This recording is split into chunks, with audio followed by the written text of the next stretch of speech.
What's up, everybody? Shauna D Man here, and welcome back to the channel. Hope you guys are doing great. Hope you guys are having yourselves a great week so far. We are back with episode 4 review of Daredevil Born Again Season 2, titled Gloves Off.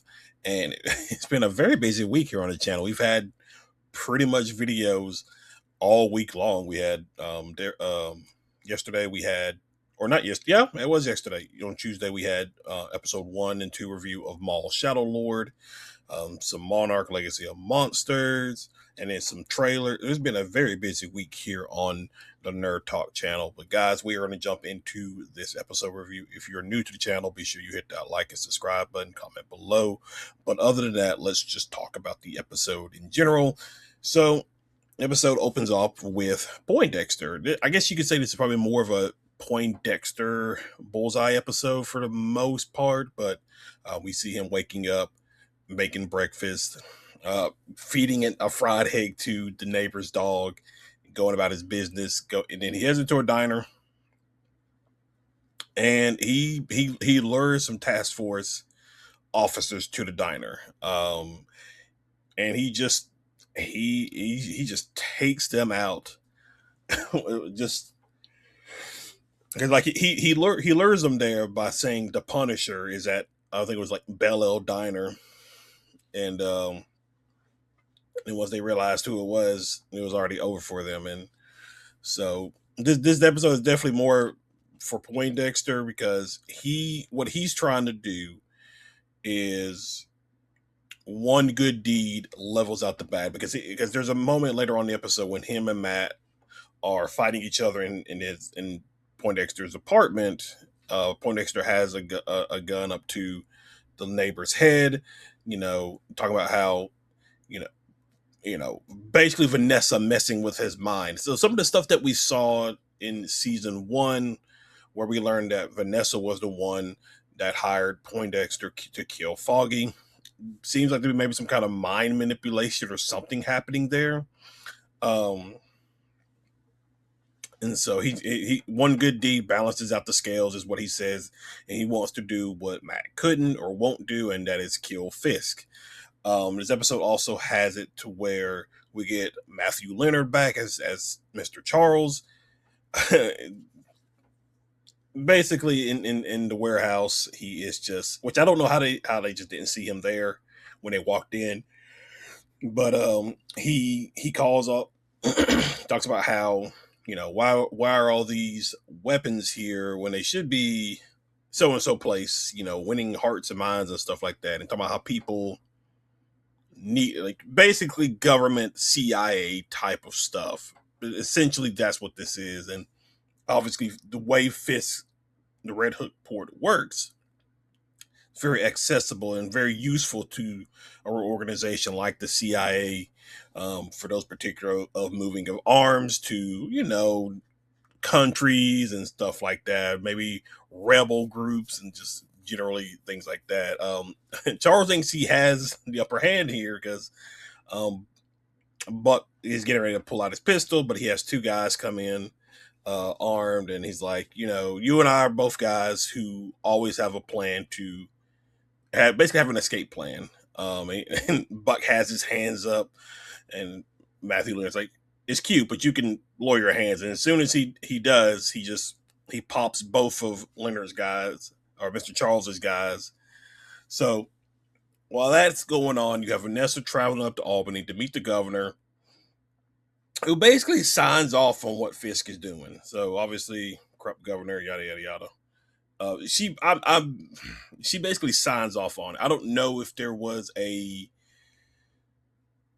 like Vanessa says she has a rapport with the governor, so I don't know if this was maybe something prior to like season 1 of Daredevil Born Again, when Vanessa was kind of in charge while Fisk was gone. So I'm not entirely sure about that in general. We have it to where towards the beginning of the episode, you have all the people that were rescued. I think they said at least 19 escaped. You have all the people giving video testimony to Karen about who they are, what happened, and so on and so on. Now Jack decides he is going to head out. Not really sure what's going to happen with him. He's probably maybe going to leave the city, I guess, or leave the country, maybe. But he tells Daredevil that he gave a routing number to Karen for funds. Use it whenever you need it, and things like that. So um, Karen's going to get ready to go to her source, but you have Angela volunteering. I thought this was going to go wrong here in this episode. I thought something was going to happen here in the episode where it's going to go wrong, but basically they let her take the hard the disc, the SD, and give it to her source. Now, obviously, her source is BB, but um, and then before Angela leaves, Matt calls her over, and obviously he notices the necklace around her neck, and he was like, you know what this means. There's no putting the genie back in the box once you start down this path. And he talked about, like, are you ready? And she was like, were you? At this time, Matt picks up a heartbeat, and it comes to find out it is the first mate of the Northern Star, which I'm curious on where he's been this entire time, because we did see him episode, I think, one, where the woman that was helping them get out of the city and stuff like that, he ran into her. Maybe she just had him in a safe space or something like that, or but needless to say, he basically tells they needed like a lawyer witness, and basically they go to Kristen, of course. Meanwhile, she's having her office turned upside down by the task force looking for Jack. Um, but Karen, obviously Karen convinces her to come and speak with him, and this is where we learn a lot of the stuff. Um, um, you know, all the paperwork was fake. Everything was done. And even he was like, he's been around, like, even the first mate was like, I've been around a lot of ports all over the world, and you basically only have that kind of pull is if you own the city, because he's thought, they didn't have to check in with the Coast Guard or Homeland Security, nothing like that. This was a completely off the books, obviously, because it was an illegal smuggling situation. And Karen talks about how, well, he talks about how if they were boarded, they were to flood the ship. And Kristen's like, well, who boarded the ship? Was it the Coast Guard? And he's like, no, it was Daredevil. Um, so the U.S. Marshals come to take him away, which probably could have seen that coming later on, because during this time also you have Fisk getting ready for a boxing match. Now, we did see some of this during the promo and TV trailers and stuff like that for season 2, where he was going to be in a boxing match.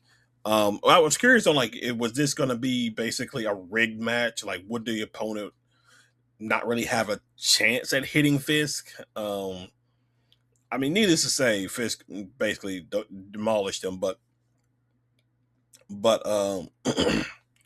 you have, what was it? Um, you have Angela go to this little taco truck, and I believe this is one of the dudes that we saw in episode 2 when Angela's mom in the bodega. I think this is one of them. She basically gives him a money and a job, which I don't know why she didn't do it herself.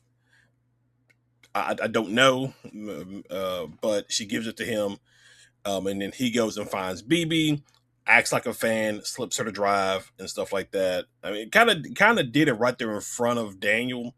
He kind of like gives like a look, like, because he definitely like glances down. He definitely glances down, and then it's like, oh, and then he plays it off like, oh, I didn't know I was like on a date with a celebrity and everything. And so he's really into her. She's not into him. She's only using him for information. Um, And so you have it to where we get some flashbacks of a younger Matt in church. The fight where it's being held between Fisk and this fighter is um, Fogwell. I think that's what it's called.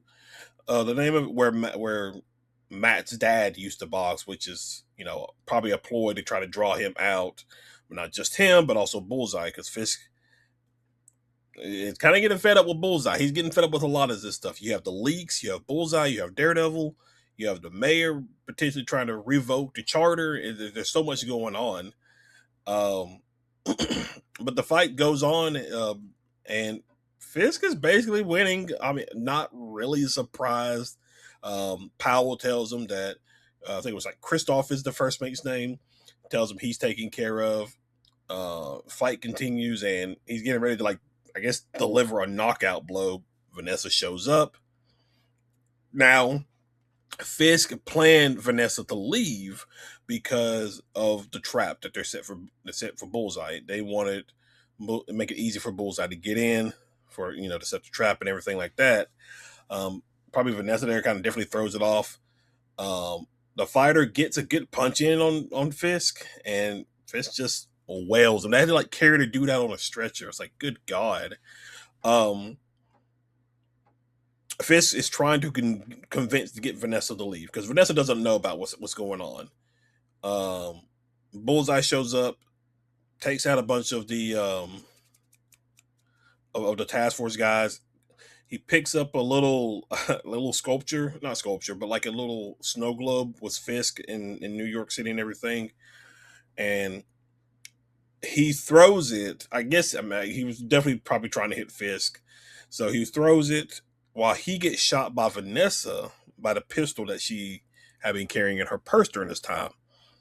Fisk shatters it with the belt. Now, and that is when Daredevil comes in, disarms Fisk, and starts fighting with Bullseye. Both of them go colliding out the window, and then they make a break for it. They both get out of there. And this is where we see that Vanessa, a piece of that glass got embedded into the side of her head, and I was like, "Oh man, that's wild right there." And wasn't really expecting that in so early in the season. I mean, we got 10 episodes to go. I think it's 10. Let me see. I have it right here. How many was in season 1?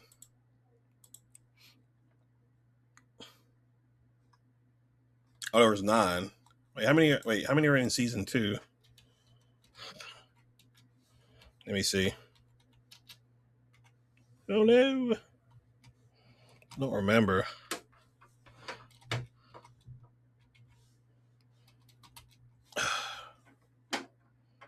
Why can I not?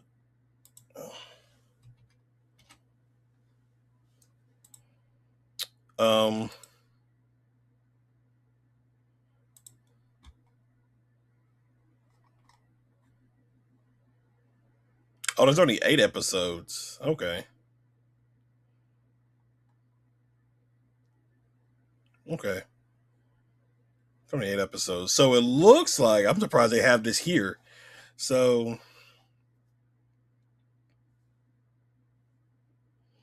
it looks like potentially we're gonna get Jessica Jones in episode 6. Because if you go on IMBD, it shows the episode list and everything. And she may appear in episode 5 too, but she's front and center on this episode 6 little promo. So I mean, we knew she was coming, and I believe they're already filming for Daredevil season 3.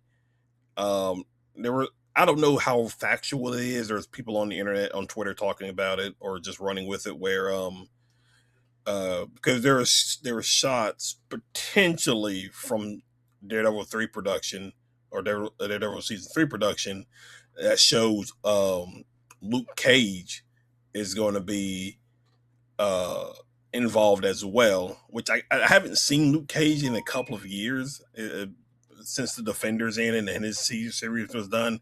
I don't remember how that particular series left off. But it definitely makes sense on why probably Fisk hadn't gone after him, maybe. 'Cause you can't, I guess you can't really kill him. I don't really know, but yeah. But yeah, we do know Jessica Jones is going to be involved in this season. So, but yeah, that is basically it for episode 4 of Daredevil Born Again. Guys, thank you for hanging out. Thank you guys for watching. If you are new to the channel, be sure you hit that like and subscribe button, comment below. You can check out me on the gaming channel, Kick, Twitch, Rumble, the Nerd Talk podcast on Spotify. And then thank you for hanging out, and I will see you all in the next video. Y'all have a good one.